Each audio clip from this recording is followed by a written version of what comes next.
Welcome to the Dr. Bo Show, a critical thinking, reason, and science-based approach to issues that matter.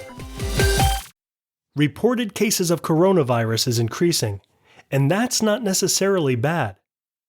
It's understandable how increasing numbers of known cases of the coronavirus can be worrisome, if not terrifying.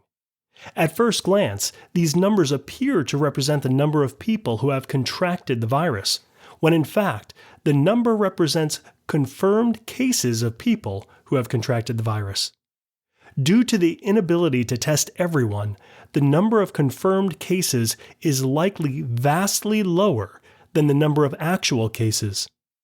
A Johns Hopkins medical professor makes the case that there already may be 50,000 to 250,000 people in the United States affected. So how can this be a good thing? First, testing is unquestionably becoming more available. So as the number of confirmed cases increases, that number is greatly influenced by increased testing, not just more people contracting the virus. As health experts tell us, testing for a virus like this is a very good thing when it comes to slowing the spread of the virus. The more people tested, the more people who are infected will be identified, and more lives will be saved as a result. Second, the low number of confirmed cases we see now is actually the result of the inverse of the survivorship bias or fallacy, where instead of dead men don't tell tales, we have mildly infected people, don't tell tales.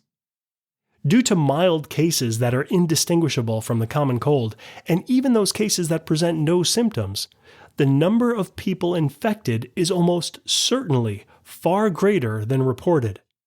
However, virtually everyone who dies from the disease will be tested and counted, at least in the United States and likely other developed countries.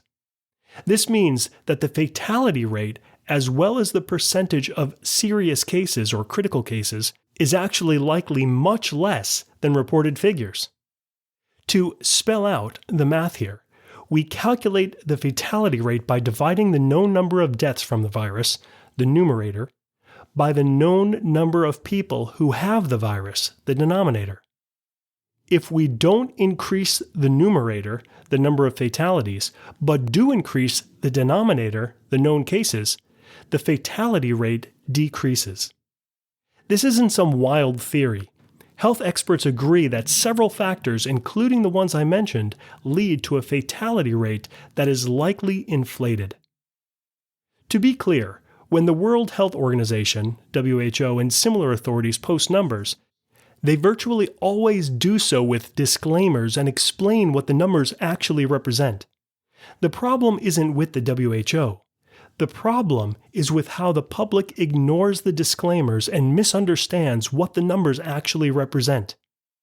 A fatality rate of 0.6% is still about 6 times worse than the flu, but it's no reason to hide in an underground bunker filled with toilet paper.